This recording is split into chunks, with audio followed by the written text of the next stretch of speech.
selamat datang di Herbal Sehat Pakaian Tepat, podcast edukasi dari kami kelompok 3 program studi sarjana farmasi Stikes Ganesha Husada Kediri. Saya Sarah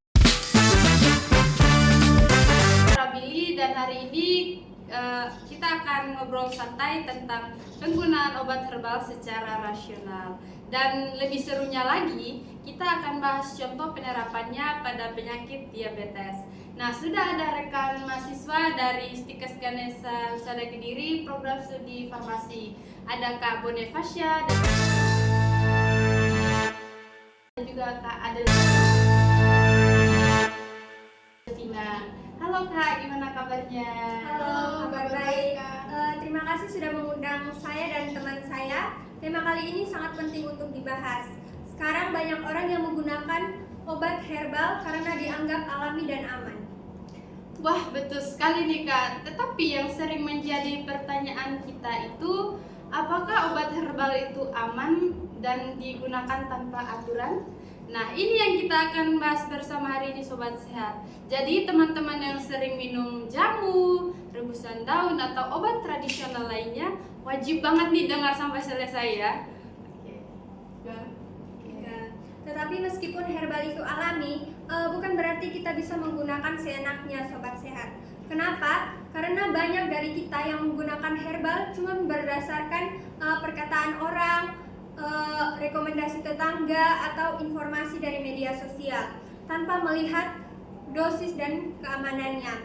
Padahal sama seperti obat modern, herbal juga bisa beresiko kalau digunakan tidak rasional.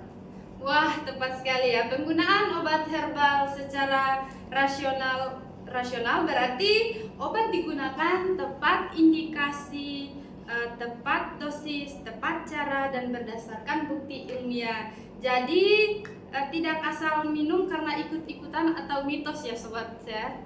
Oke. Nah, Sobat Sehat, untuk mendukung hal ini pastikan obat herbal yang Sobat Sehat beli sudah terdaftar di BPOM. Kalau semisal Sobat Sehat sedang minum obat dari dokter, jangan sembarangan menggabungkan obat herbal tanpa konsultasi. Jadi intinya jangan menggunakan obat herbal dengan sembarang ya Kak ya, gitu ya. Oke, Sobat Sehat, kita akan membahas lebih spesifik lagi, yaitu salah satu penyakit yang sering sekali dikaitkan dengan obat herbal, yaitu penyakit diabetes mellitus. Benar ya Kak? Ya, Betul banget Kak. Jadi diabetes adalah kondisi kadar gula darah tinggi secara kronis, dan banyak orang di luar sana yang mencoba mencari bahan alami agar bisa membantu mengatasi Tapi mungkin memang ada beberapa bahan alami yang memang betul, tapi itu tidak mempengaruhi atau mengurangi gula darah tingginya. Tidak mempan ya, seperti itu ya Kak? Iya.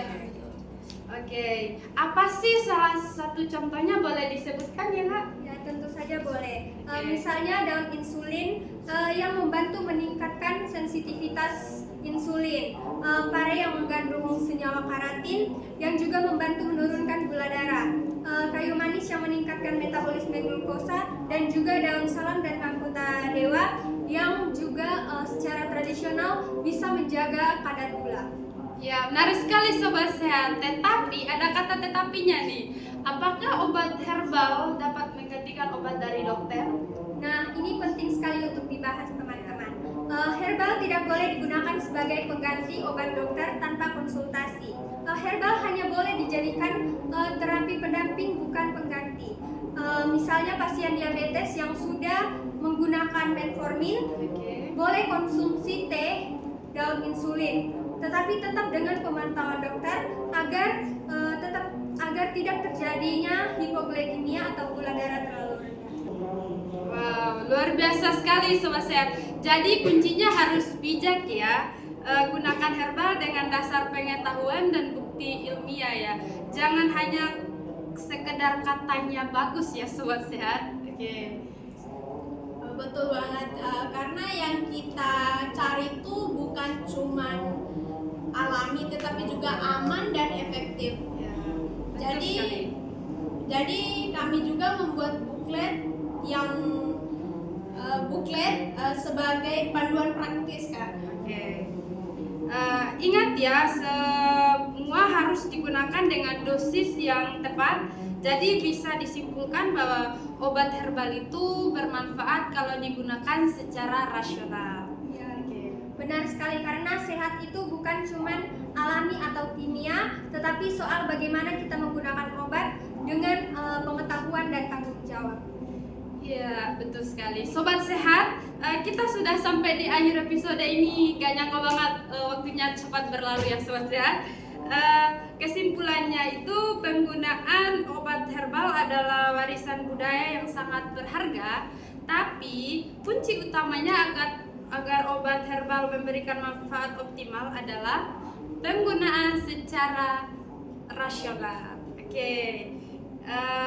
Pesan kunci dari kami, jangan takut menggunakan herbal, tapi jadilah pengguna yang